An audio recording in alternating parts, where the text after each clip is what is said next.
Hello and welcome to From the Top Rope, presented by My Mom's Basement, presented by Barstool Sports, and a very special WrestleMania 41 recap edition of From the Top Rope. It is Robbie Fox here, as always, with Jared Carrabis. Fresh off WrestleMania, not fresh off. We got the Raw After Mania to talk about as well, which I'm glad, like, that'll be fun to add a little more context to what they're doing here. But Jared, I'm going to throw it to you right off the bat to kick off the episode. What were our general thoughts on WrestleMania 41? That I was right, Bob. I was right. I hated being right. I didn't want to be right. I'm upset that I was right. I didn't want to be right. So I obviously watched all the videos that you put out while you were there. And I agree that I think night 2 of WrestleMania would have been a great show if they had just somehow, like, I have so many different directions I want to go here. Right now, I'm mad at The Rock. I'm mad at Dwayne Johnson. I'm not mad at The Rock. I'm mad at Dwayne. Me too. If you're not going to commit to WrestleMania, then don't get involved at all, because I didn't see him on McAfee, but I read some of the quotes, and he was just like, yeah, like I didn't want to overshadow it, like Cena winning 17, like I just didn't feel like it was my place. It was Travis Scott's place. Like, what the fuck do you mean? Exactly. I just tweeted, I said that'd be valid. Everything The Rock's saying there is valid if it was just John Cena's, but it was Travis Scott. Travis Scott was presented like The Rock. Correct. It was awful. Like, you mean to tell me that Travis Scott, a rapper that is like still hasn't spoken yet. Like, if he cut a promo explaining his involvement, like, he hasn't even spoken yet. So we never got an explanation. People aren't even speaking about him. John Cena last night isn't like, and here's why I had Travis Scott. Like, he just shows up like he's like a Fortnite character. I know he literally is a Fortnite character, but he shows up like it's this random run-in. He's got the title, which we're also not acknowledging. Like, Triple H gave him this replica title. Now he carries it around like it's like something to respect and be proud of.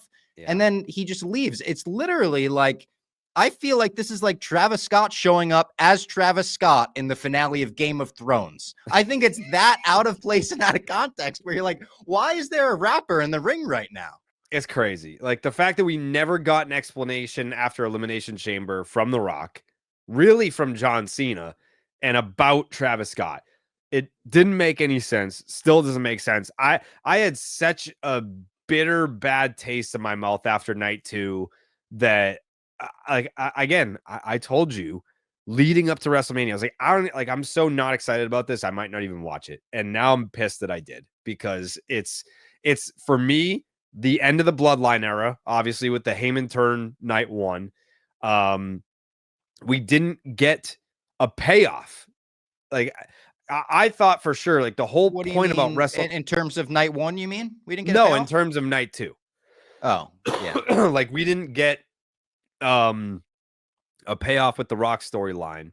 I don't want to jump around to a million different. Mad at right now. I know. Yeah. The Rock is just what was he doing that was more important than WrestleMania? The biggest fucking show of the year for TKO. I know he's in Hawaii or something, and he said, I just wanted time off, let John Cena take the shine. Like you said, why would you do the Elimination Chamber angle there and set up The Rock as, because they essentially the final boss? He is the final boss of this storyline, and we acted like he didn't exist this weekend.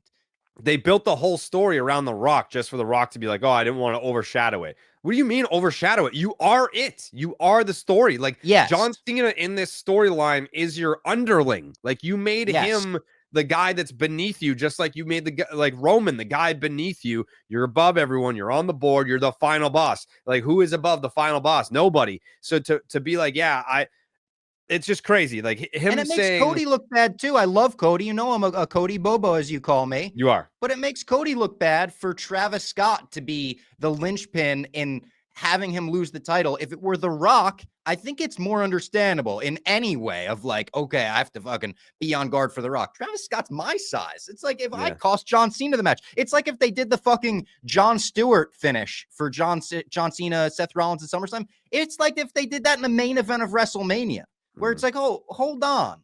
You could do that at Backlash. You could do that at Money in the Bank. Travis Scott could run in and help Cena win a match at some point.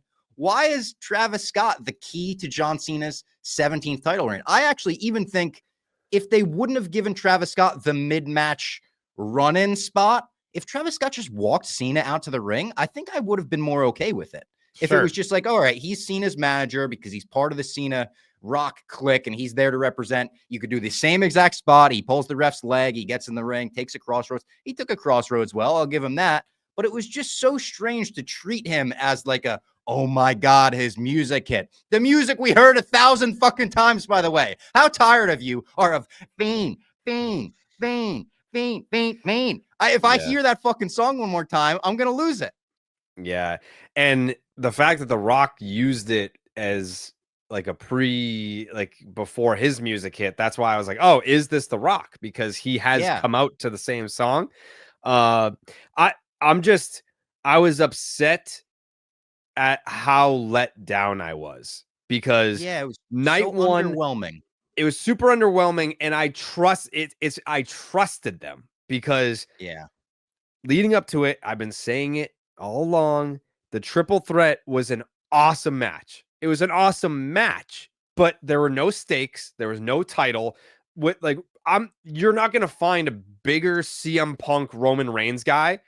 And I didn't care. Like, I thought that one had stakes, though. I thought the stakes of that were Heyman, obviously. It was, like you said, the Bloodline storyline. I don't know if it's over, but we're certainly reaching a new era of it. I think there's still a world, me and my brother were talking about, there's still a world where Roman puts the entire Bloodline back together and we get like a babyface Bloodline reunion, including Solo. The entire Bloodline.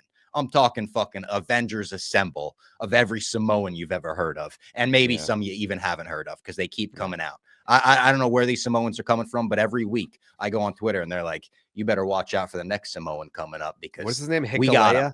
The dude that's like I'm sure it is. Yeah. I'm sure it is. Yeah. Yeah. So I do feel Zilla like is who I'm excited about.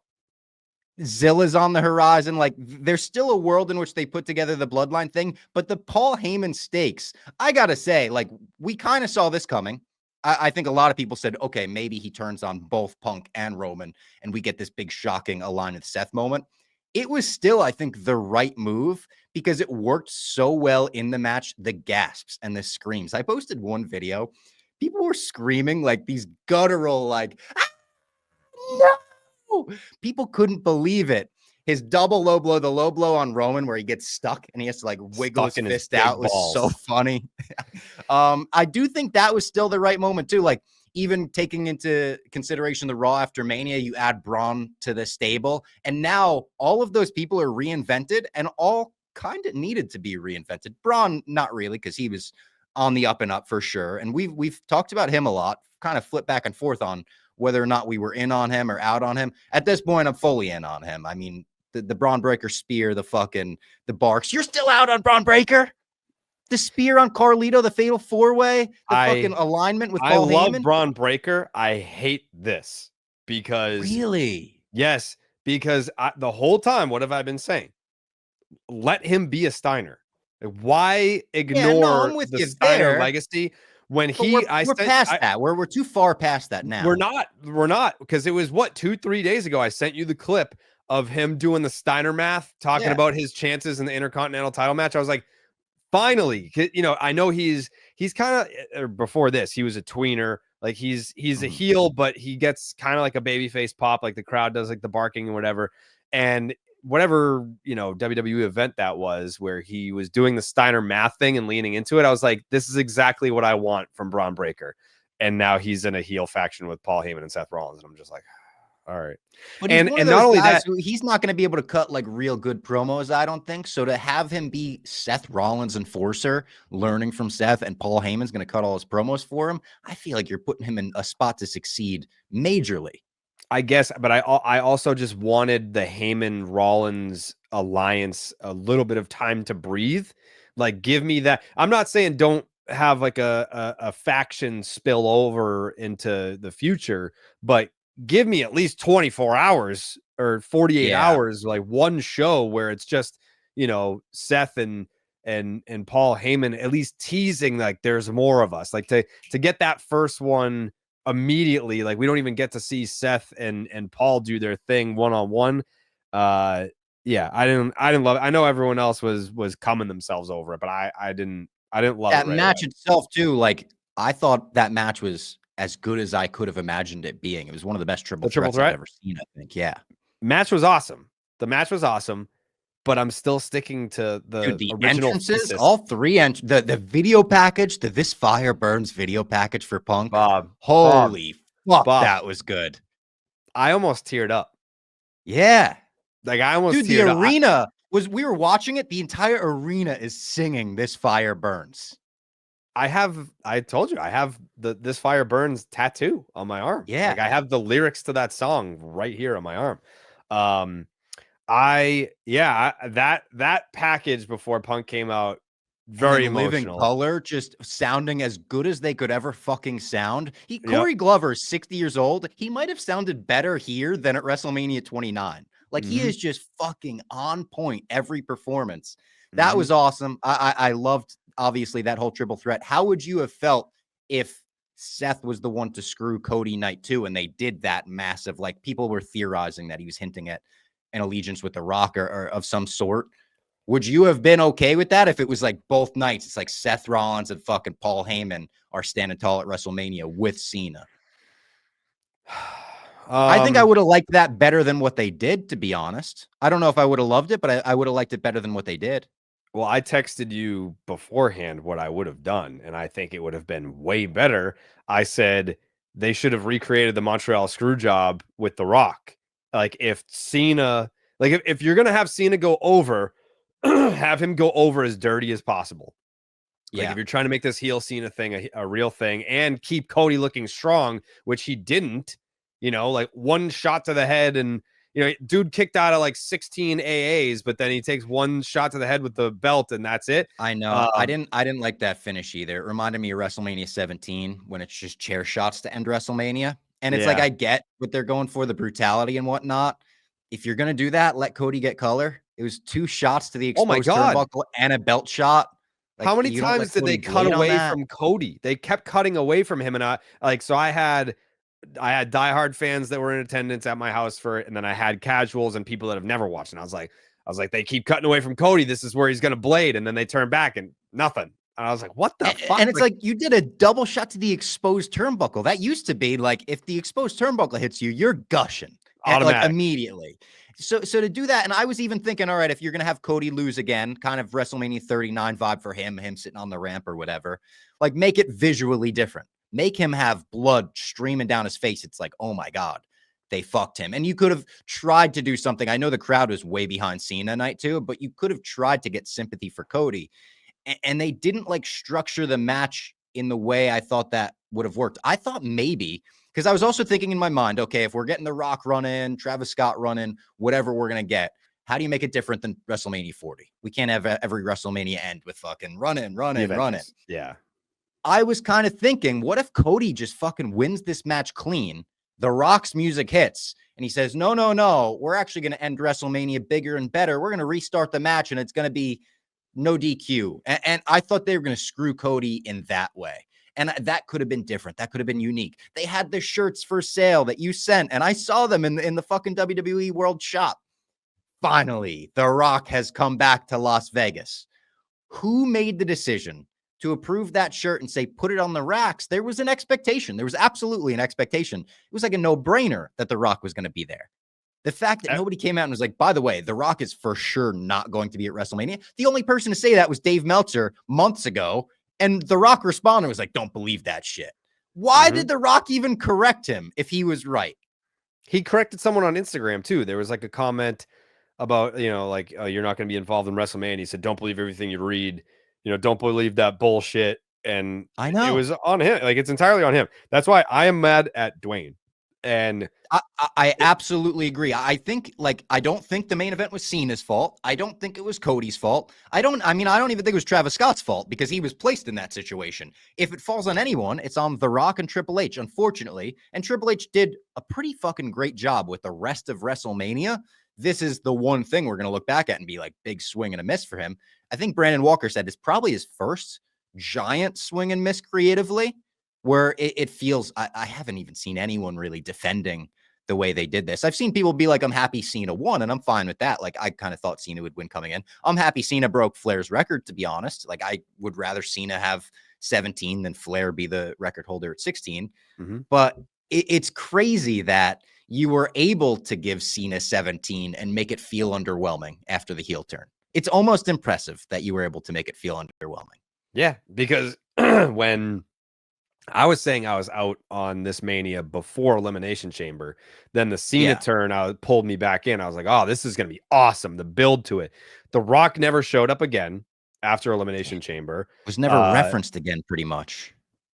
It's just, I don't know. I feel like what I was kind of getting at earlier about being upset that I trusted them is this entire time. I mean, the last, I don't know, call it since 2021, the storytelling has been so good that me as a fan, anytime I think that I'm smarter or I'm like, this is wrong, every single time it's been like, boom, swerve. Like you thought this and you thought like we were the dumb ones. You're the dumb one. And this is actually Elimination awesome. Chamber is a good example, right? We were both like, why is The Rock fucking headlining with his stupid segment over these great matches? And then they do the Cena heel turn. We were like, we were wrong. The Rock, you're the best. Bow down. Yeah. Yeah. But it's just, I mean, I just trusted ticket sales in Toronto.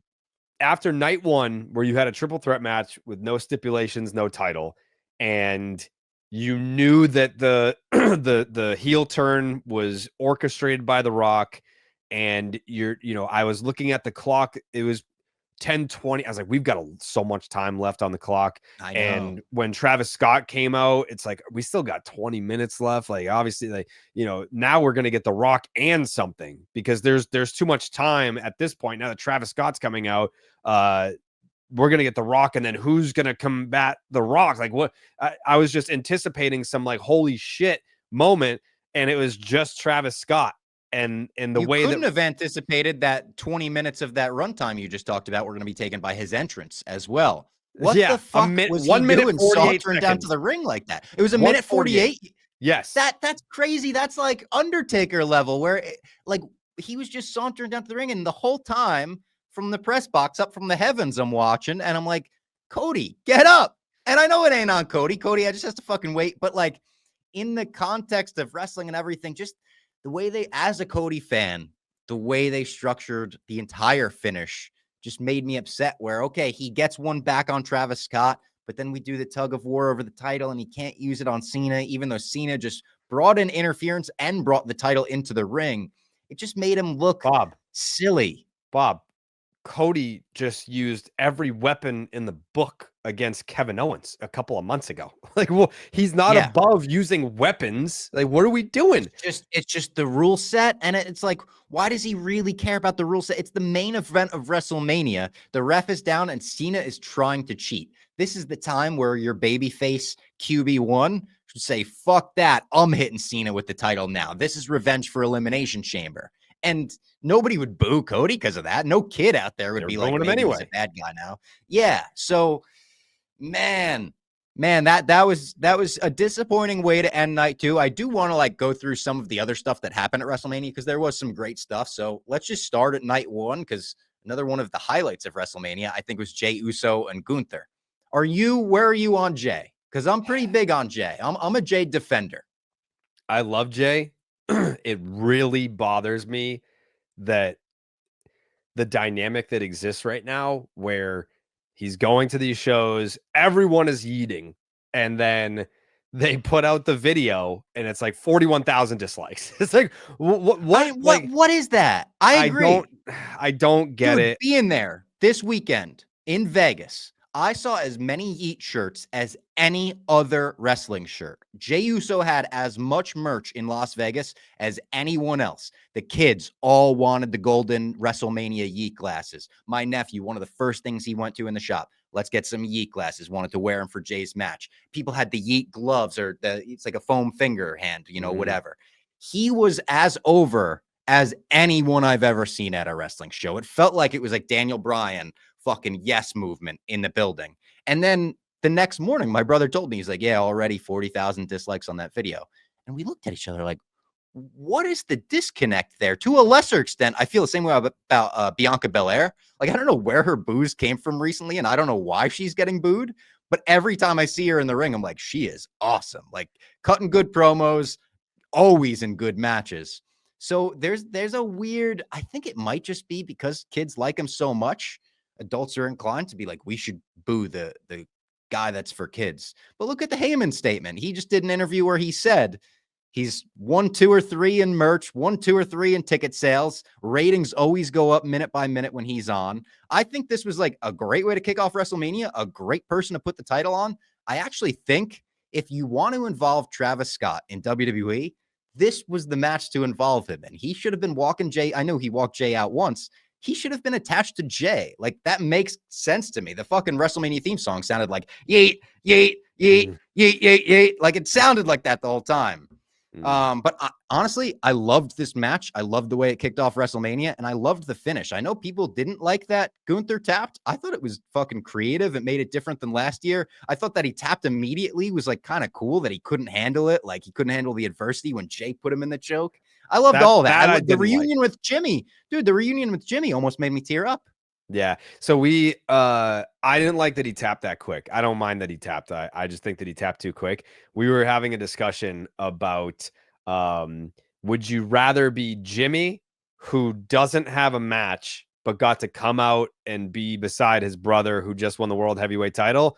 Or would you rather be Trinity, who did have a match that no one gave a fuck about?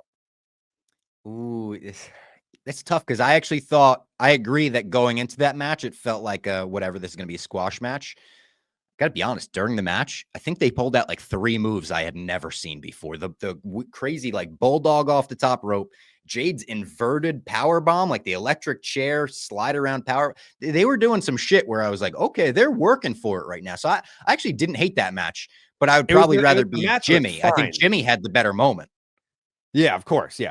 And it's also like no pressure. You get to watch your brother win a championship, and then you have to go hug him. And then you get to be out with like an electric crowd that's like eating.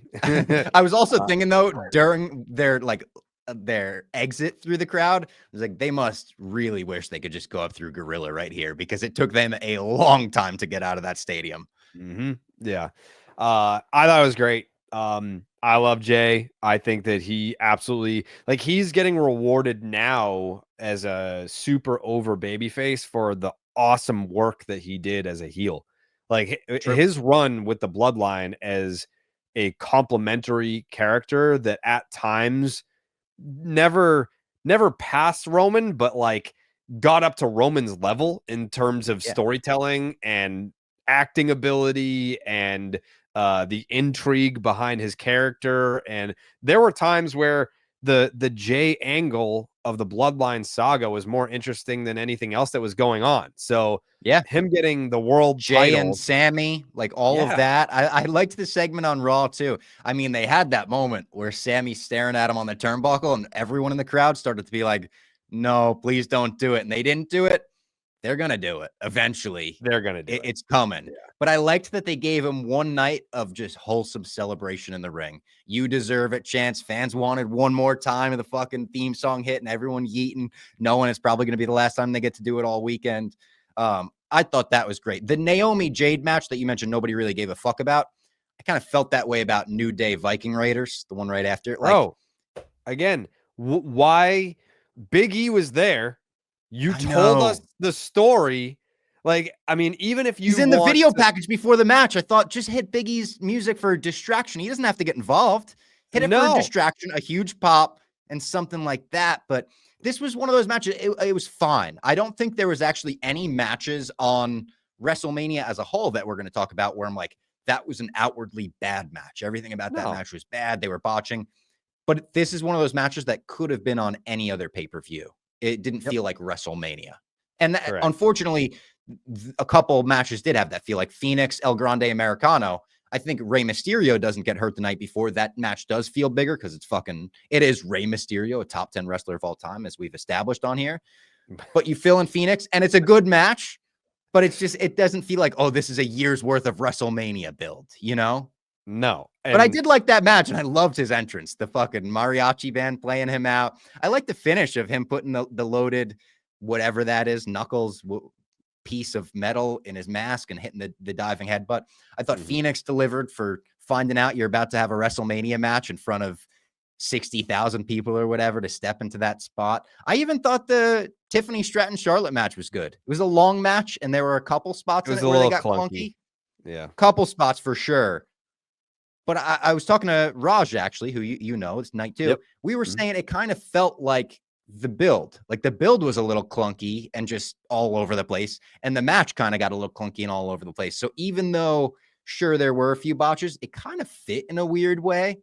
I mean, Tiffany getting her tooth chipped or the cap fall off, that just made it look a little more brutal in the end anyway. Yeah, everything other than the main event, like everything between Jey Uso and Gunther, and let's say Tiffany Stratton Charlotte, because that did feel like a big build. The 3 matches in between there all felt like they could have been on any of their pay-per-view, and they were all good to fine. But I definitely see what people are saying about that. Now, that being said, 2-night WrestleMania will also do that. There were matches last year on one of the best WrestleManias ever that I also felt the same way about, where I was like, yeah, that could be on any of their pay-per-view. Which one? Like WrestleMania 40? Yeah. I mean, I love Kevin Owens and Randy Orton. They almost had a match at this year's WrestleMania, but like it felt like KO, Randy Orton, and Logan Paul got thrown together kind of last minute last year. And they were like, let's get 3 guys in a triple threat here. I think New Day had a random tag match last year, right? There was a street fight last year with Street Profits, was it even? Maybe. There was a couple of these where it's like tag matches where you want to get a bunch of people on the card, multi-man matches where you want to get a bunch of people on the card. They don't need that year-long build. They just need to deliver for the live audience, give us a couple big spots to react to. Oh, another thing I wanted to mention. I heard, I haven't watched the broadcast back, that night 1 especially, the crowd sounded dead all night. And that's a WWE mic issue because being in the crowd, both nights, they were very loud night 1. Like very loud. The main event was the peak, of course, but like mid Naomi Jade match, I would turn to my brother and be like, dude, the crowd is into this match. They're chanting, they're reacting.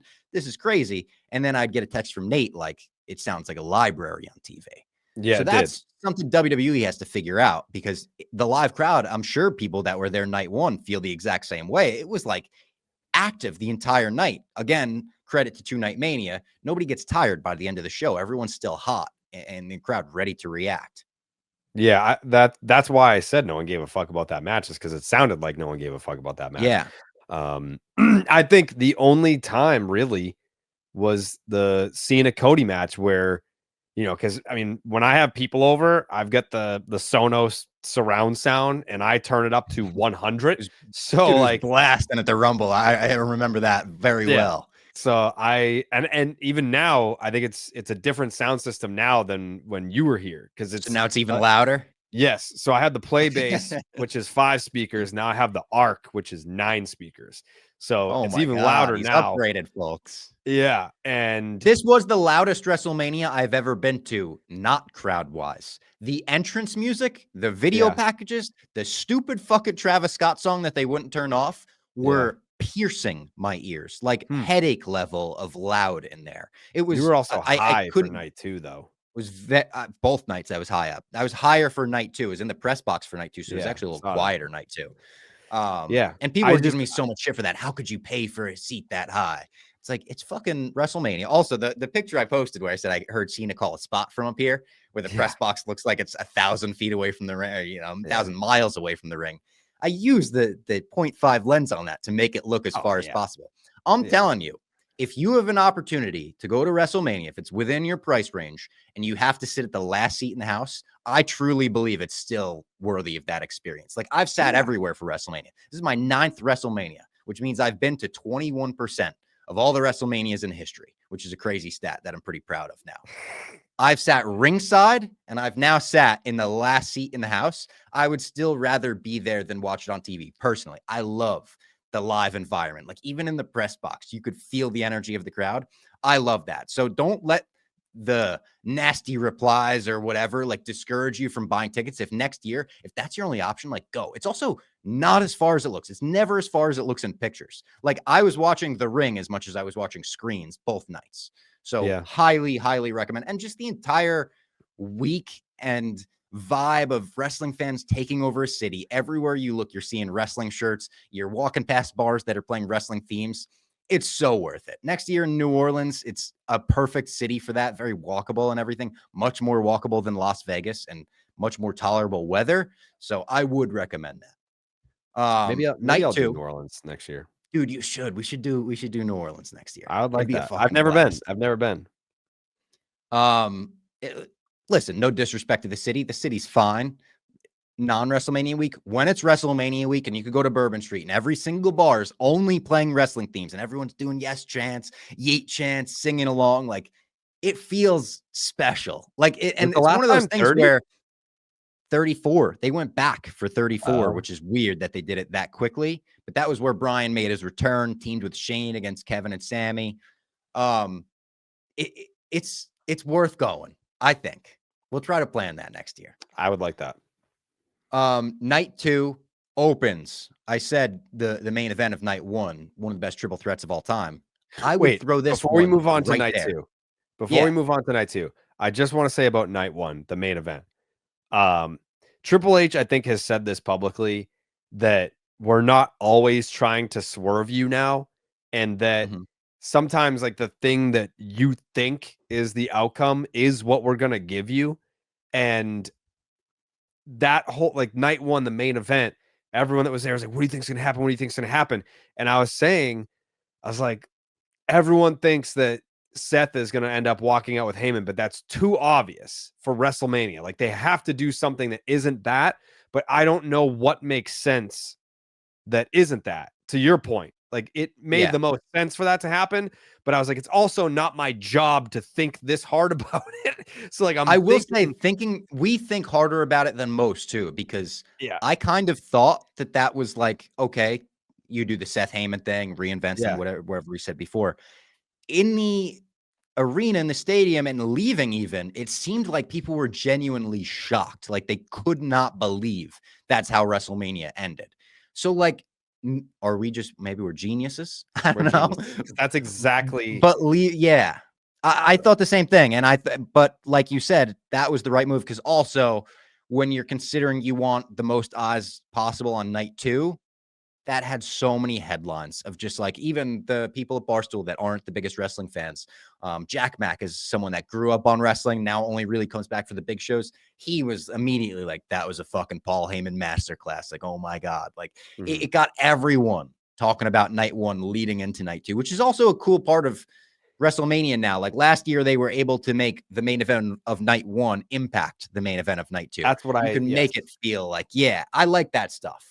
I prefer that. Like I prefer what happens in the main event of night 1 having it bleed into night 2. Well, like you wanted someone added to the Cody Cena match. You would have wanted Rollins added to that. Yeah. That would have made sense to me, right? Like if you had the triple threat, the winner gets inserted into Cody Cena, like it's like, oh fuck, like that makes a lot of sense. Pre-WrestleMania, I would have said I hated that because Cena and Cody felt so personal and felt so like the storyline. Now knowing what we got, I sure throw Seth Rollins in there. Yeah, and it was Travis Scott hit him then too. He's getting both. I don't know. Who knows? But I did think that the coolest moment was when, and I didn't see it in real time, but I saw the video afterwards where Punk is like looking around and he says like, I fucking did it. Like that was so cool. Like awesome. That made for all the complaining that I'll do about Big E not being in the tag match, for the way that the night 2 main event ended, that moment right there is a very long time. I can't say lifelong, but for a very long time, because you were talking about, like, you asked me why why his gear was yellow, and I sent you pictures of me from 2012 wearing a yellow CM Punk t-shirt. I was like, when the last time he teamed with Heyman, he was wearing yellow. So a very long time pipe bomb gear too, but it was a little different than the pipe bomb gear for sure. He was wearing a Stone Cold shirt for the pipe bomb. Well, he had the yellow trunks on and yellow kick pads as well, but I noticed the stars, the Chicago stars on them, I believe were black for the pipe bomb and they were white for this. So it could have been a little nod or homage, but it wasn't like he was wearing the exact gear. But I actually thought, I'm such a gear mark, everyone knows that. really good gear WrestleMania. I thought when Jey Uso walked to the ring and he was wearing the blue and gold, I was like, that might be his best set of gear. And it's also a set of gear that's like, I'm winning the title tonight gear. You're like, I want to look good in these pictures with the new title. Everyone in the Fatal 4-Way night 2 had such good gear. The only thing that disappointed me was I thought someone was going to do over the top Elvis gear in Vegas. I thought Seth Rollins was going to be the guy to do it and come out with a fucking some kind of crazy Elvis entrance. Yeah, we didn't get any Elvis. He was in the video package at least. Was he? Yeah, opening night 1 night 1 when Dana's like, that's why this is the city of Sinatra and Elvis and Tyson, and Dana White got booed. How about that? Sorry, Uncle Dana. Yeah, I would absolutely kill to hear his unfiltered commentary throughout the night, just to have been sitting next to him. He does not strike me as a wrestling fan absolutely at all. So the next time I interview him, I do promise I will ask about his WrestleMania experience, which I'm sure he'll be nice about because it's TKO and it's good for business to praise it. But I would love to hear his unfiltered commentary. All right, night 2. Again, the triple threat that closes night 1, you could say all-timer. And then they open night 2 with another all-time triple threat match. Io Sky versus Bianca Belair versus Rhea Ripley. I imagined this would be good leading into it. I like all 3 wrestlers. I think they're the 3 probably best women's wrestlers on the roster. So you put them all together in a match like this with, I thought, a pretty good build, a pretty natural build. I was excited, and I thought this would be a great way to kick off the show. I never could have imagined it being as good as it was. Some of the kick-out spots, some of the pinfall breakup spots, the finish itself, the fucking moonsault onto Bianca and Rhea while they were stacked up and everything. I thought the finish was good, too. The way the match was structured, people were so ready to see Io Sky retain.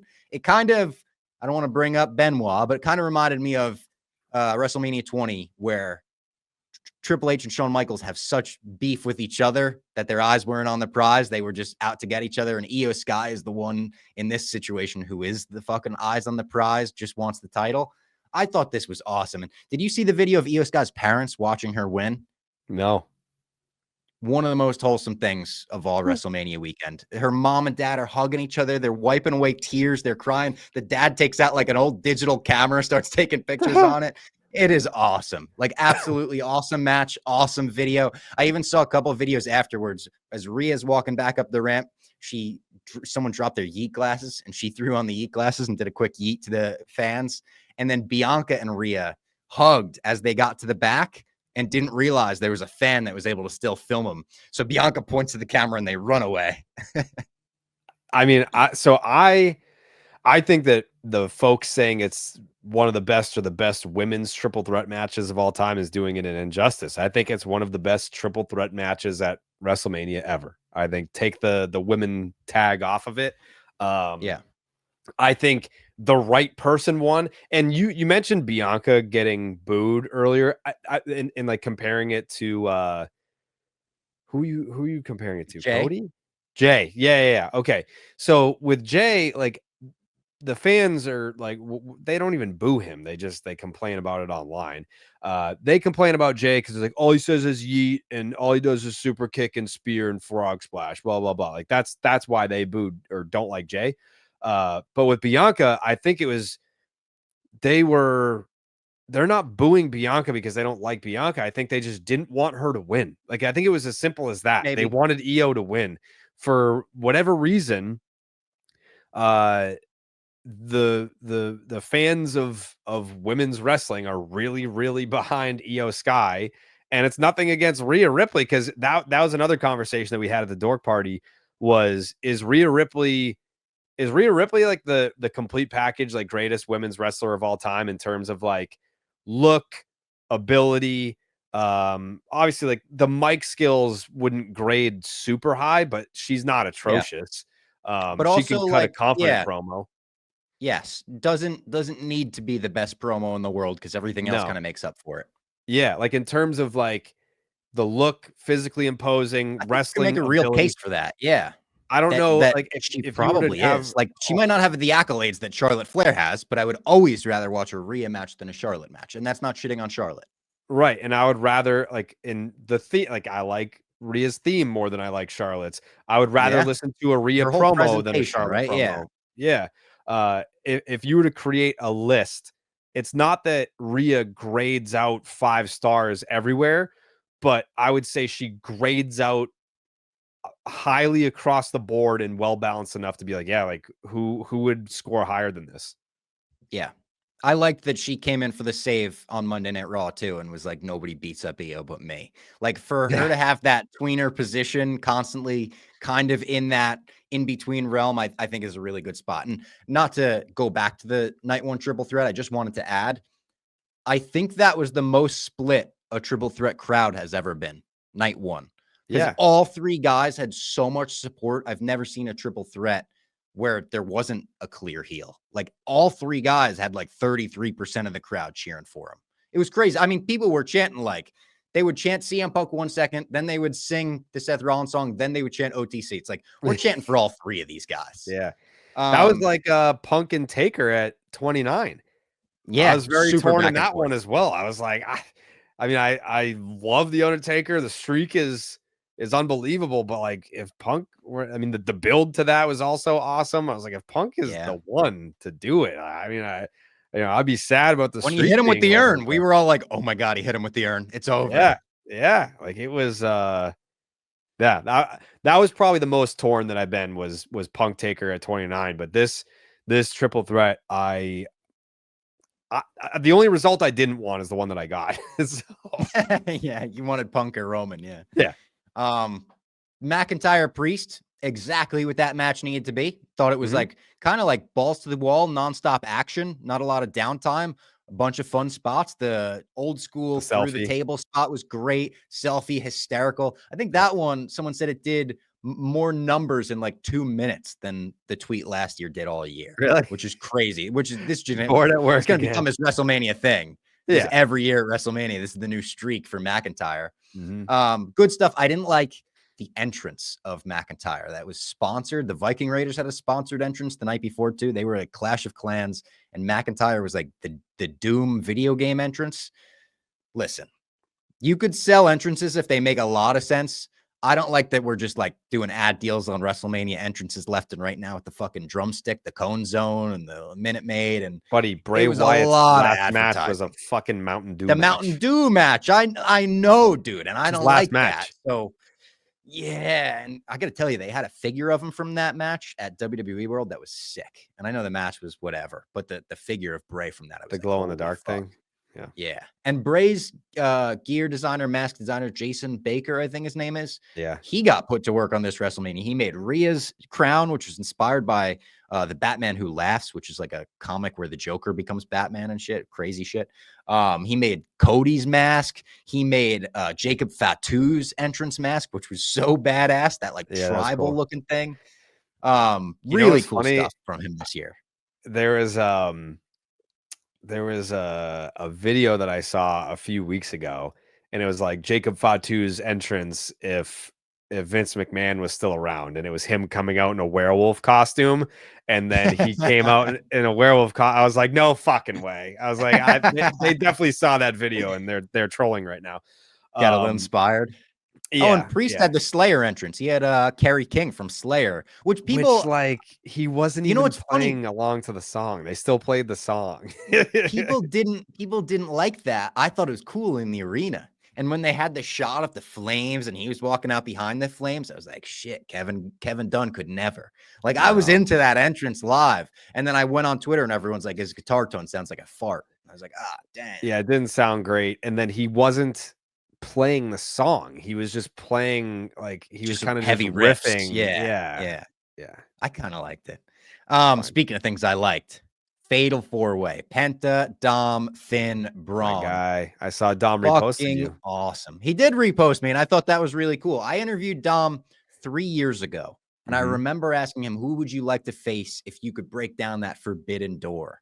And his first answer was Hook because of the second generation thing. And he's like, our dads had a rivalry. I think that would be awesome. And Hook had just debuted, I think.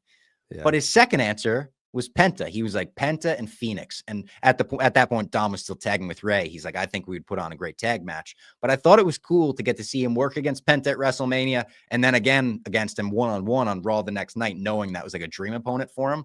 I wanted Dom to win this match going into WrestleMania weekend. And I did not realize the entire crowd was going to be with me. The Dirty, Dirty Dom. Everyone doing that song the whole weekend.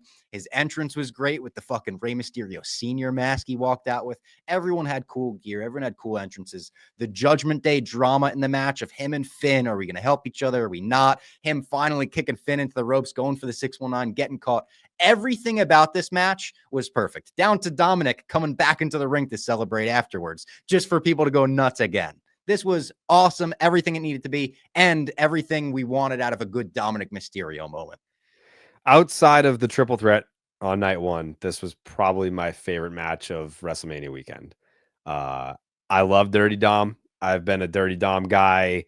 I used to not be, like, when he was teaming with his dad, and I was like, does this guy know what a fucking gym is? Like, come on, like, you're in WWE, like, you know, let's take this seriously, because I knew that the potential was there. But then the second he turned heel, I was like, this is about to be special. Like, this is going to be special. Then I got the chance to meet him backstage at War Games 2022, the one where the Bloodline match where Sammy had to prove himself.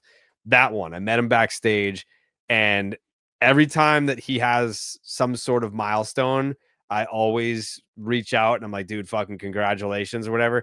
Like, on a night like that, WrestleMania, you win your first singles title and the entire crowd is chanting your name.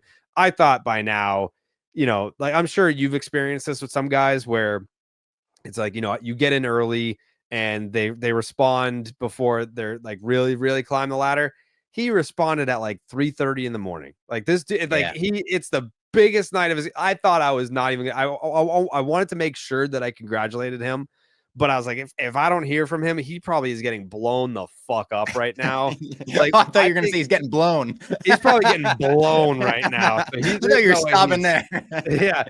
But I think he probably had, like, I don't know, 200,000 followers when we first met. And now he's at like whatever, 1.6 million. His career has just been a fucking rocket ship since then.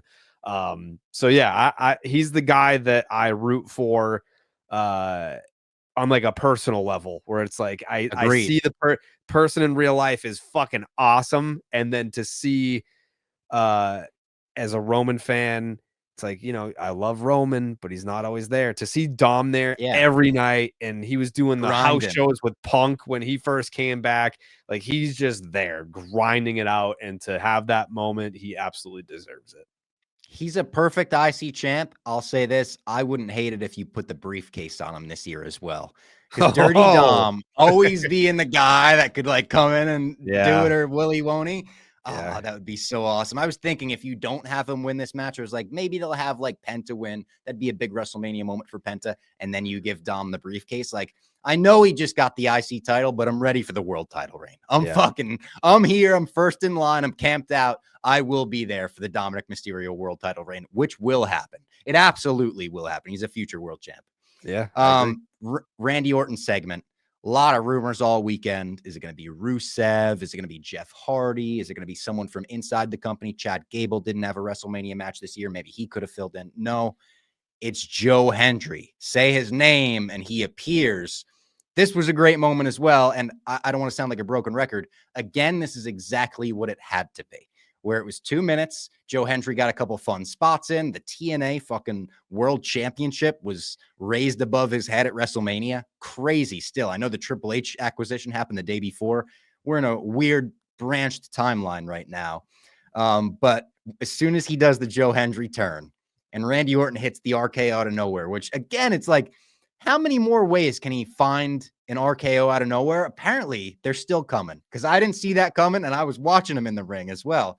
And then he does the turn. He almost had an Austin feel about it, where it was like Austin would let his opponent up just for one more stunner.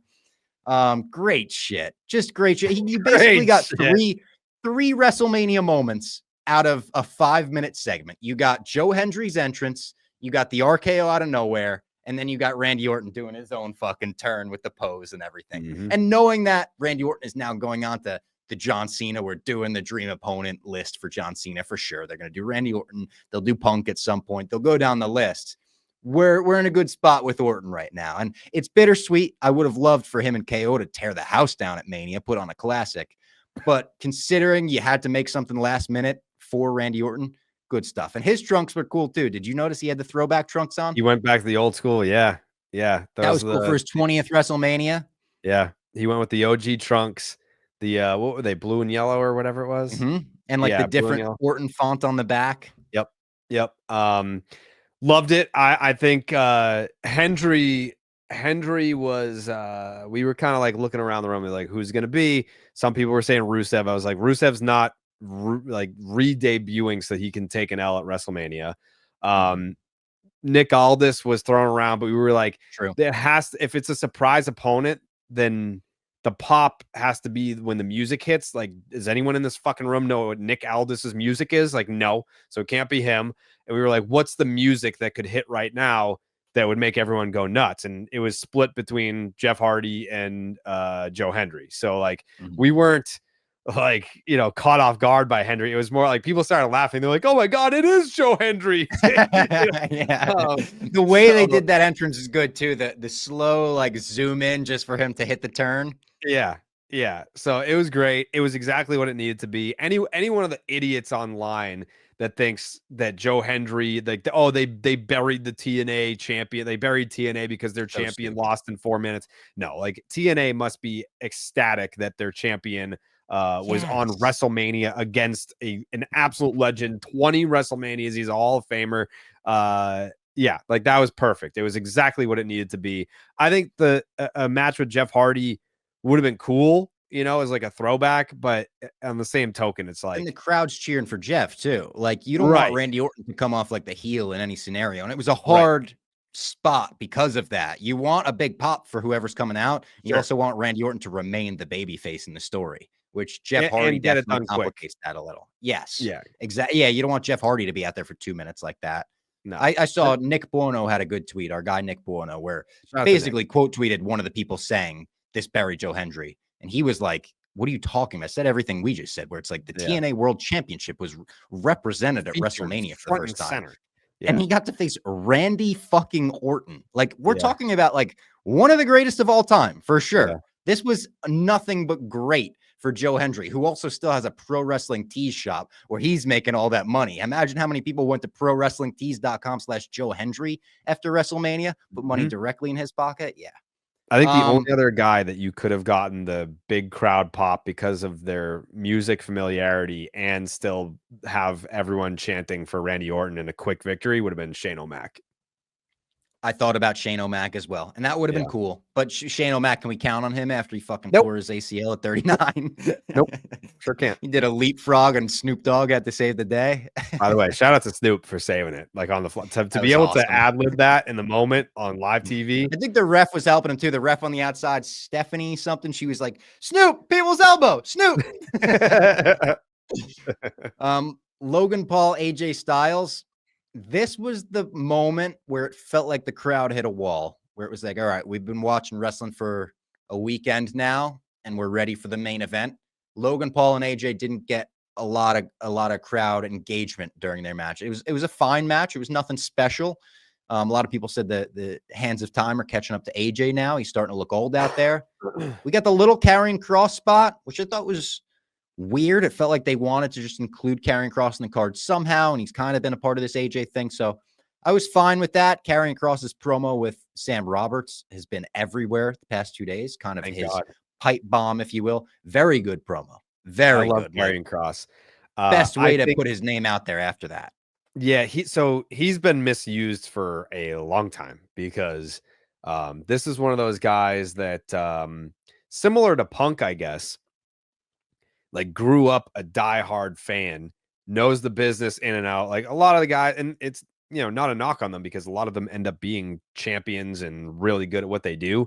Yeah. But there's a lot of people in the business where it's like, yeah, I failed at football, I failed at rugby, and then they found me and I tried this out. And now I'm really good at it. Like you can tell, like Karrion Kross has been a lifelong diehard wrestling fan, and he has a great look. He's great on the mic. And it's just like, give me something that I can sink my teeth into. Just give me something that I can run with.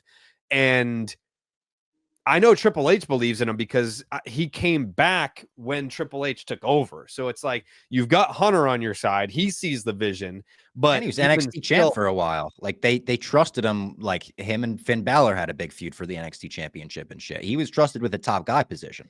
yeah. So I need a more reality based lane that Karrion Kross can run with He versus just like, opened the door to it too. Like that was like the perfect thing where basically if you want to run with that, the WWE now has the door open to run with that. And if they don't want to run with it, he just got all that groundswell of support from the fans that now the next time he appears on TV, he's getting a huge pop. You know, he yeah. is from that promo itself. Well, So he needs to I thought do it that on was, TV now.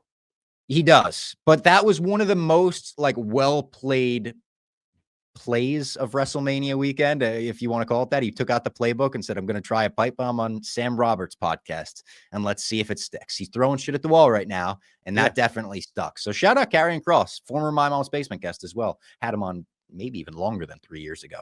Yeah, he's great. I mean, I think now's the time. And yeah, I think it should be one of those things where Hunter's like, okay, here's a live mic. Go get off your chest what you need to get off your chest. Because he was kind of getting somewhere with, I don't know if you noticed it, but like his backstage segments, whoever he was trying to like brainwash or whatever, he was wearing their hair the way that they wore it. Like how and they would Sammy have wears. like, wouldn't they have like a streak of bad luck after that? There's something, there was like more to that. People could kind of dig apart like layers of what Karrion Kross was doing, who was in the background while he was talking to these people. Yeah. Like even having a character that people are really paying attention to that closely is great because people love that right now. It's part of the reason why so many people thought Seth Rollins and The Rock are going to align, because he kind of did a couple things. He did the Rock's mic thing. He wore the turtleneck with the chain, the flamethrower at WrestleMania. Like I like when people are saying, maybe there's something there, because in Vince McMahon's era, none of that ever meant anything. It didn't mean like, anything. They didn't respect like that the fans are paying attention. And Triple H now does respect that. It feels like, at least. Or how like Becky's jacket said best for business on the back at WrestleMania. Yeah. And Becky's the next match. The only match we haven't talked about. Raquel and Liv versus Lyra Valkyria, or is that how you say your last name? Yeah. And Becky Lynch, the surprise opponent. Good spot for Becky. Huge pop. Again, the crowd was kind of not dead, but ready for the main event at this point. So the match itself didn't get a big reaction. I thought their match last night on Raw was better than the WrestleMania match. Sure. Maybe because the crowd was so into it last night, and that Spike Oblivion finish was fucking crazy. Lyra sold the shit out of that. Good. It's a good setup to a feud. It's almost a shame that WrestleMania had to kick off all of this, but it certainly feels like Becky is going to be the one who attacked Bayley, and you set up then a feud for Becky versus Bayley, Lyra in the mix for the IC title. It's like, it feels like they said, we want a big program for the women's IC title. Let's bring Becky back and make this whole thing a, three-way dance. Is Bayley like hurt in real life? That must fucking suck to be taken off the card like that. It must suck. And there was reports that like the locker room had a lot of sympathy for her because she's so beloved in the locker room and like one of the most respected people there at this point, that like right before WrestleMania, they were like, yeah, we're going to set you up with a Becky Lynch feud post-Mania instead. Yeah, I don't know. And I guess it's not even confirmed they're going to do that. I would assume she's the one that attacked Bayley because the heel turn and all that. But yeah, I like that they did the heel turn on the Raw After Mania. I would have been cool with it at WrestleMania as well. But the Raw After Mania this year felt like a Raw After Mania. We got a lot of returns. We got some heel turns. We got big moments, title change. They didn't do that in the last couple of Vince Raw After Manias. I remember there being shows where we were like, that was just a regular Raw. Nobody came back. Nobody did anything special. Like, let's make Raw After Mania great again. Maybe some red hats we could print for them. Yeah. I watched the presser where everyone, talks about whatever, but Triple H said, he's like, the Raw After Mania, we expect, returns and crazy spots and things like, like our fans always expect something special, the Raw After Mania. So we're going to treat it as such.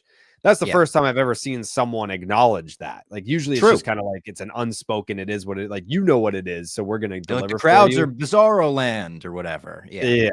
Yeah, but it's like that was the first time I've heard someone like that be like, "No, we understand what the Raw After Mania is supposed to be, so we're going to give that to you."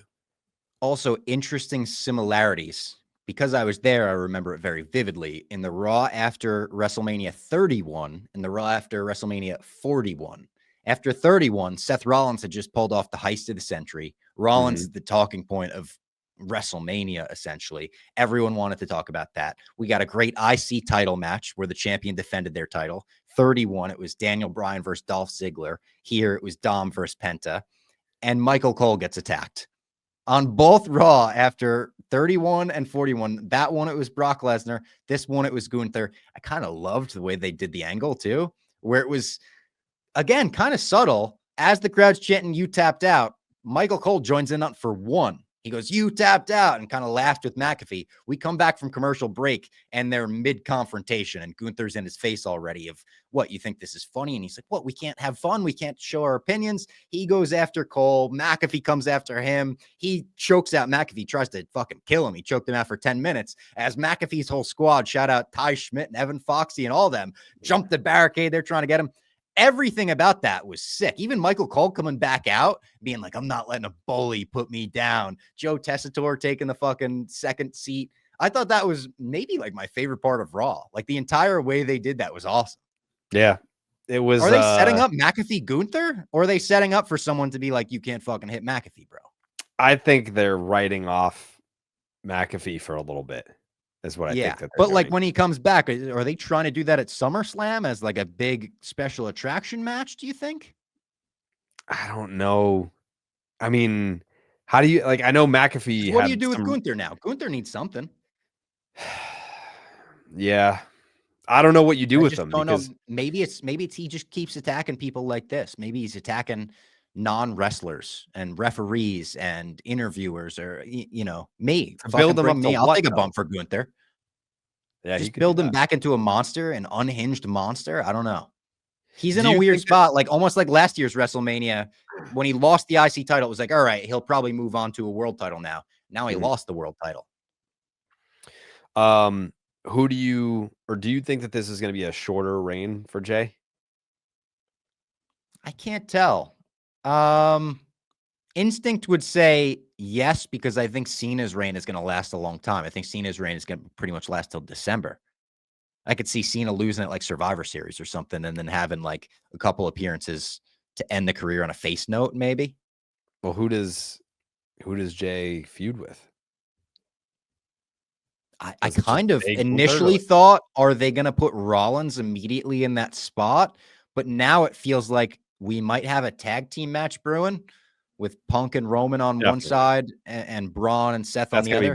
Now, again, is that Backlash, or is Roman taking time off and that's SummerSlam or Money in the Bank? Like, I think Roman got hit with a couple curb stomps at the end of the show. I kind of thought, does he take time off now? No, I think that's Backlash. I think you're probably right. I think that's probably Backlash, and SummerSlam is probably Seth versus Roman night 1, Punk versus Cena night 2, or something like that. That would be a hell of a 1-2 punch right there. You think Orton Cena is a Backlash match? I know it's a Backlash match. Backlash is in St. Louis. Yeah, that's true. But and Orton's on the poster.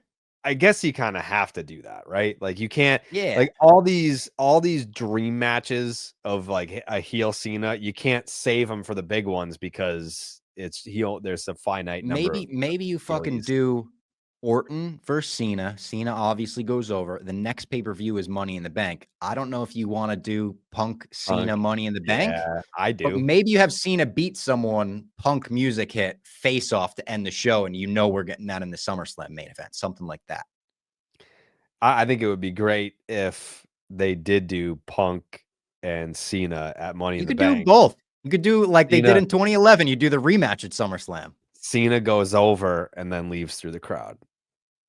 It would be fucking great. He blows the kiss to fucking Triple H. Yeah. Yeah. This whole run kind of to be like callback city. Like I agree. And from this point on, I said to my nephew as we were leaving night 2, huge Cody fan, huge Roman fan. So it was a tough weekend for his favorites. Yeah. But I said to him, I know this was a little underwhelming, but you'll always say you got to watch the start of John Cena's last title reign. And this could be an awesome title reign. He could go down the greatest hits path.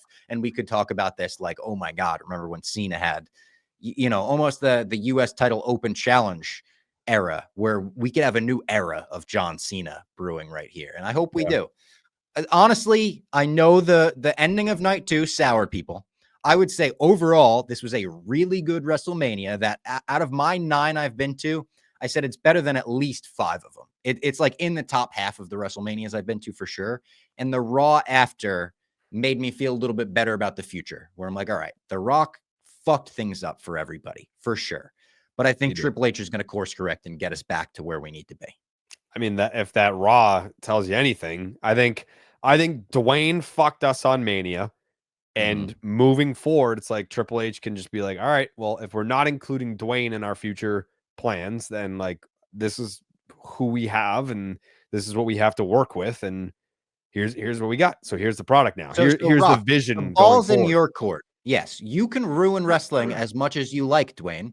It's just your decision. Would you like to ruin wrestling? Because I know John Cena is saying that his character might be based on a real life person named Dwayne Johnson. Because it feels like he's the only one trying to ruin wrestling right now. So just fucking either be in or be out. Nate had great tweets WrestleMania night where he basically said The Rock is just half in, half out on everything. He's half in the Cody story, and then he comes out and says that him and Cody were sharing Rolexes and hugging. And it's like, you're half in, you're half out. You come out as the final boss, and then you talk about the Netflix numbers and do all your catchphrases. Be in or out. Don't half-ass 2 things. Why don't we whole-ass 1 thing, Rock, all right? Fucking Moana head ass. All right. Did you watch the Cena press conference? Yes, I thought it was very funny. I thought him throwing the side plates to kick it off and then calling everyone clickbait lazy journalists. Yeah. I think that's. I thought his promo on Raw was also one of his best heel promos. I like the date countdown. I like that he's like, you only have that many dates left. I like the black background, the John Cena in like Impact font. I like all that shit. So like, we are now, again, we're entering the heel Cena where it feels like, all right, let's shed the fucking sell your soul stuff and whatever. Let's just get on to like the next phase of whatever this is. Yep. That's all I had. Anything else, Jared? Sabu had his last match WrestleMania weekend. That was fucked. Sad. Super sad. That was sad, but Janela, I said, was involved in the least wholesome moment of the weekend, which was that. And also the most wholesome moment of the weekend where Brody Jr. won the clusterfuck battle royal. He came in unsurprised. He's like 14 or 15. It was like unannounced, surprised everybody. And he fucking hit Janela with a hell of a stunner to throw him over the top rope. And everyone went wild. It was like people were crying to end the GCW Joey Janela clusterfuck night 2. It was awesome. I forget the dude's name, but we went to AEW on last Thursday, and there's this really young kid. He won a title, and we were Googling him after. Nick Wayne? Yes. And he's 19 years old, and we're reading his Wikipedia page. He debuted when he was 12. Yeah. Dude, Darby Allin found him, I believe. I think Darby had a match with him on the Indies and was like, we need this guy. Like, he's awesome. When he turns 18, we're signing him. I think Tony Khan signed on the dotted line. And the only other indie thing I'll mention, Bloodsport was an awesome show where WWE let like half their fucking matches were WWE wrestlers. Natalya had a badass like shoot style match. And the Bloodsport is kind of like underground matches where they have a ring, but no ropes.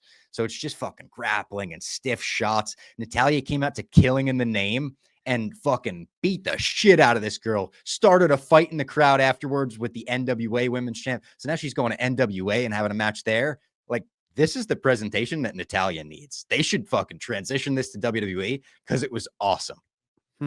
Never would have put those together. I'm going to send you some clips. You're going to be like, holy shit, why have they had Natalya just be like Bret Hart's niece for her whole career when she has this side of her? So there you go. That's From the Top Rope WrestleMania edition. Hopefully everyone enjoyed, and I'm sure we'll see you probably Backlash. We'll probably have to do a podcast if that's a big show. So we'll see you next time. Jared and Robbie, we're out.